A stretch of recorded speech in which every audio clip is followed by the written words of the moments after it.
Selamat pagi Pater, perkenalkan nama saya Yasinta Dewi Sartikandai. Di sini saya berperan sebagai konselor.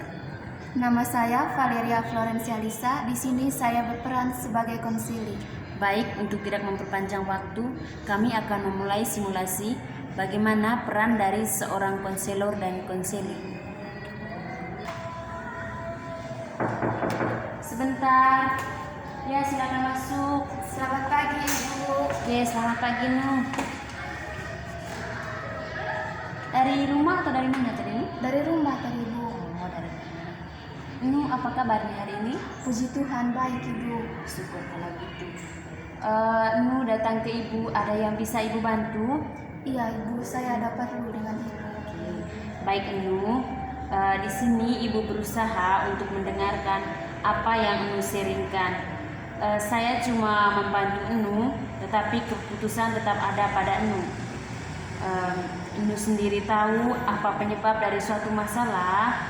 Saya cuma membantu memberikan beberapa saran yang mungkin dapat membantu Nu untuk dapat atasi masalah tersebut. Nu sendirilah yang memutuskan apa jalan keluar yang akan Nu ambil berdasarkan saran-saran saya itu. Setelah mendengarkan sharing tentang masalah yang Nu hadapi. Baik, Ibu.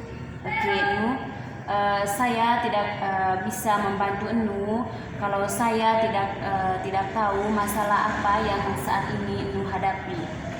Coba Nu ceritakan kira-kira masalah apa sampai Nu datang kepada Ibu. Begini, Ibu, saya tidak betah lagi di rumah, Ibu. Nu tidak betah di rumah. Iya, Ibu. Oke, alasan Nu tidak betah di rumah itu kenapa? Saya tidak betah di rumah itu, Ibu, karena setiap hari itu hampir Bapak dan Mama saya itu sering marah saya. Sedangkan saya punya adik juga, Ibu, tidak suka dengan saya. Makanya saya itu tidak mau pulang ke rumah, Ibu. Oh, begitu.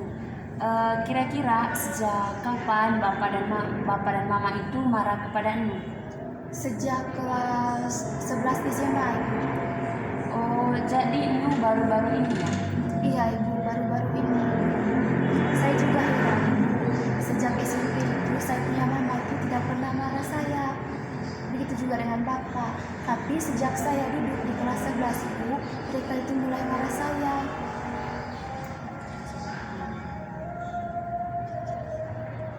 Oh, jadi sejak Nu masuk di kelas 11 SMA, Bapak dan Mama itu selalu marah kepada Nu.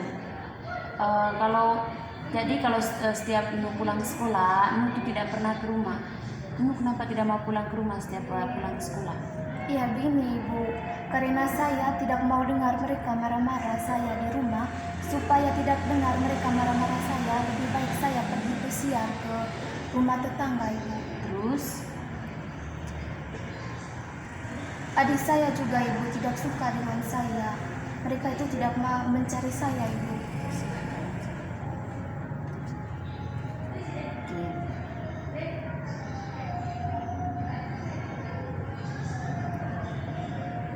Jadi itu masalahnya ya, sampai Nu tidak mau pulang ke rumah. Terus kalau siang Nu tuh tidak makan atau makan di mana? Iya, Ibu, siang itu saya tidak makan karena tidak mau pulang ke rumah. Tunggu malam baru saya makan, Ibu. Oke, jadi Nu makan itu tunggu larut malam ya? Iya, Ibu. Kalau siang tidak makan, terus larut malam baru Nu makan. Memangnya Nu tidak merasa lapar? Lapar, Bu, tapi saya tahan. Kadang cuma minum air saja, Ibu. Kadang juga saya beli gorengan untuk makan. Waktu jam makan, Bapak atau Mama tidak panggil Nu untuk makan bersama mereka begitu? Mereka tidak panggil saya lagi, Ibu, karena tiap kali mereka panggil saya tidak mau, Ibu.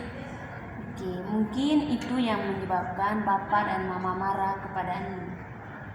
Tidak, Ibu, sebelumnya mereka tidak marah kalau saya beritahu makan duluan, tetapi belakangan ini ketika mereka mulai marah saya tidak makan bersama mereka lagi, Ibu. Oke, tadi Nu mengatakan bahwa Bapak Mama itu mulai marah ketika ketika Enu itu berada di kelas 11 SMA. Mungkin Enu tahu kira-kira apa yang menyebabkan Papa dan Mama itu marah kepada Enu. Saya tidak tahu, Ibu. Yang saya tahu mereka mulai marah setelah saya menerima rapor hasil ujian semester. Terus bagaimana dengan hasil ujian semesternya Enu? Nilai saya tidak bagus, Ibu. Beberapa mata pelajaran nilainya tidak bagus. Sejak itu mereka mulai marah saya. Jadi di sini Ibu pikir Bapak dan Mama itu marah karena nilainya Enu itu sudah menurun atau sudah tidak bagus begitu. Begini, Ibu, nilai semester sebelumnya itu saya punya nilai itu bagus. Sejak saya duduk di kelas 11 itu nilai saya itu menurun, Ibu. Oke. Kenapa waktu di kelas 10 Andi tadi sudah mengatakan kalau semester sebelumnya Andi itu mendapatkan nilai yang baik. Nah, itu pasti kan di kelas 10. Nah, Ibu sekarang mau tanya, kenapa waktu di kelas 10 Enu itu nilainya bagus? Tapi tidak bisa seperti itu, Ibu. Banyak teman yang pintar di sekolah dan mereka selalu dapat nilai baik. Kenapa di kelas 11 Andi itu nilainya menurun? Mungkin karena mata pelajarannya masih muda, Bu. Juga saya selalu belajar tiap malam, Ibu. Oke, tadi Enu katakan kalau setiap malam Enu itu belajar. Itu pada semester sebelumnya. Terus sekarang Enu kalau malam itu buat apa? Kalau malam itu saya itu main game, Ibu. Terus kalau ada tugas baru saya kerjakan dan baru saya belajar, Ibu. Enu ada HP? Iya, Ibu, ada HP. Bapak memberikan saya HP itu hadiah pas saya juara di kelas waktu SMP. Oke, tadi Enu mengatakan bahwa kalau ada PR Enu baru belajar. Terus kalau tidak ada PR, kira-kira kalau malam itu apa yang Enu lakukan di kamar? Kalau malam itu, Ibu, saya biasanya main game, Ibu. Main game? Iya, Ibu.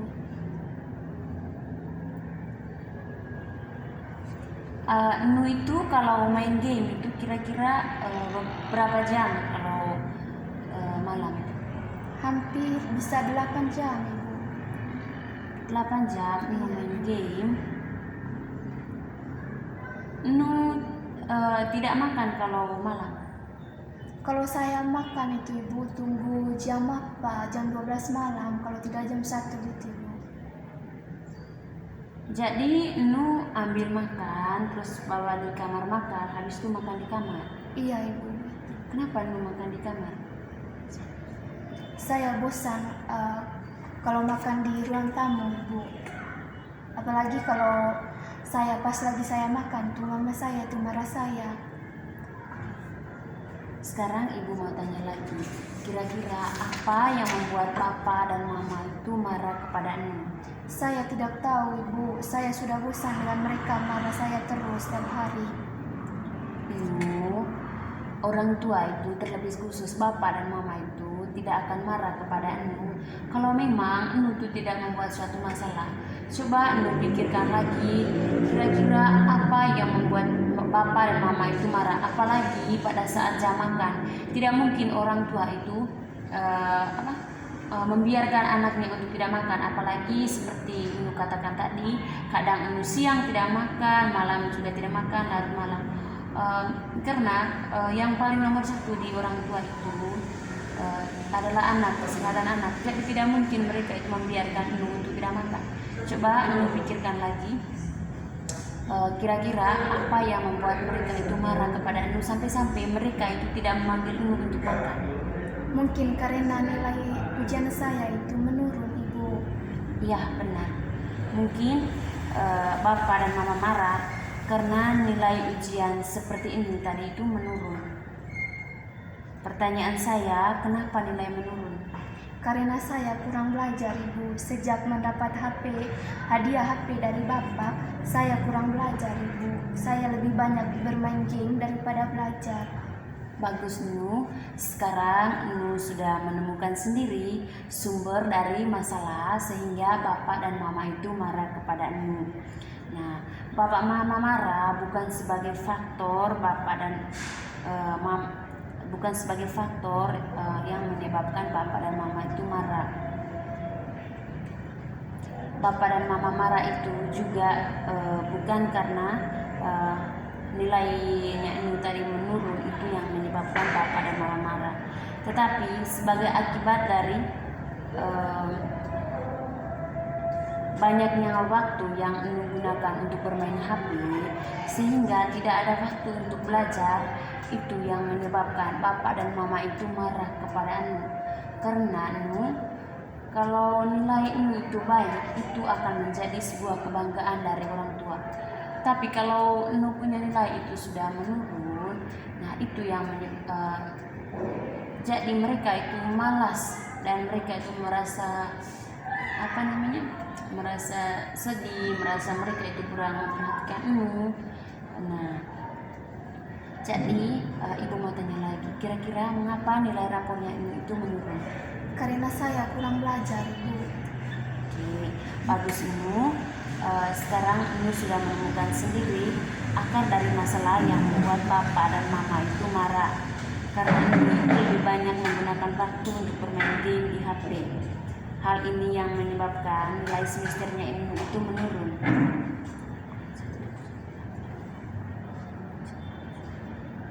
Mungkin saya tidak usah main HP lagi daripada nilai saya itu menurun terus. Oke Enu, kalau memang Enu mengambil keputusan untuk tidak main HP lagi, itu menurut ibu itu terlalu ekstrim. Kenapa terlalu ekstrim? Karena mungkin ada teman-temannya Enu di sekolah yang mau memberikan informasi atau ada tugas di sekolah, mereka kan chat Enu lewat HP. Habis itu kalau mungkin papa dan mama itu tinggal berjauhan dengan Enu, mungkin mereka mau kasih kabar atau apa, itu kan lewat HP. Mungkin itu menurut ibu terlalu ekstrim. Mungkin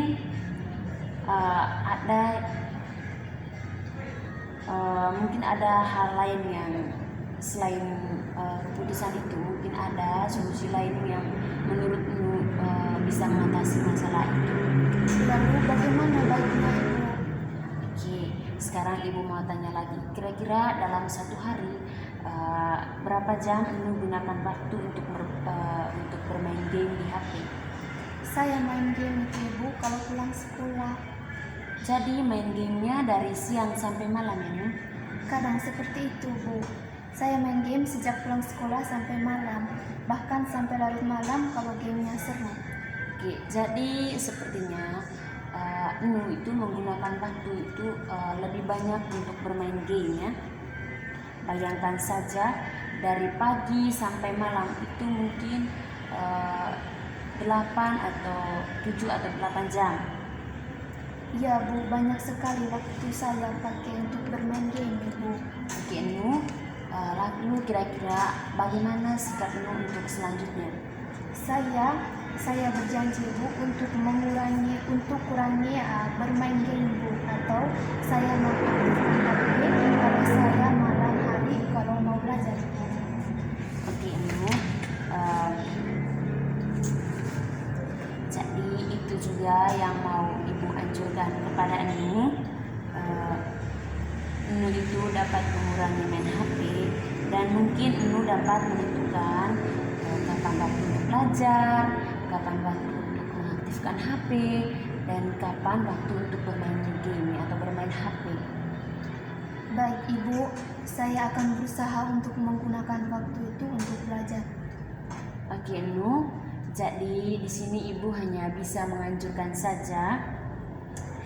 Enu sendirilah yang bebas memilih. Kalau memang itu keputusan yang terbaik untuk Enu silakan ambil.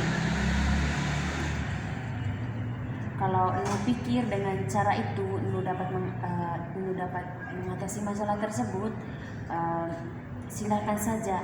Semuanya itu tergantung kepada Enu. Ibu hanya memberikan saran saja, tapi Enu sendiri yang mengambil keputusan.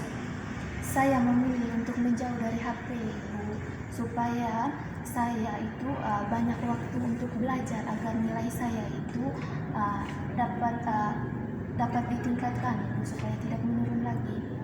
Mudah-mudahan ya Nu, Ibu doakan saja semoga keputusan Nu ini bisa menjadi komitmen Nu, karena komitmen itu harus diperjuangkan ya Nu ya. Iya Ibu, saya akan berusaha, saya akan memperbaiki nilai saya Ibu. Baik Nu, di sini Ibu akan melihat nanti hasilnya.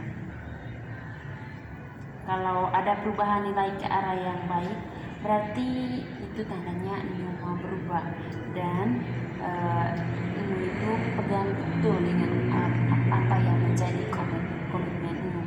Tapi kalau hasilnya masih sama atau bahkan lebih kurang dari hasil yang Nu oleh saat ini, berarti itu pertanda Nu itu tidak memegang komitmen. Iya Ibu, saya akan datang bertemu Ibu lagi setelah ujian semester. Saya akan tunjukkan kepada Ibu bahwa saya mau berubah. Bagus Nu, saya senang sekali. Kenapa Ibu senang? Karena Nu itu ada perjuangan untuk berubah. Ibu senang sekali, dan Nu Ibu tunggu hasilnya nanti. Jangan nanti Ibu harap Nu datang lagi ke sini untuk beritahu Ibu ini hasilnya, dan Ibu saya berhasil untuk berubah.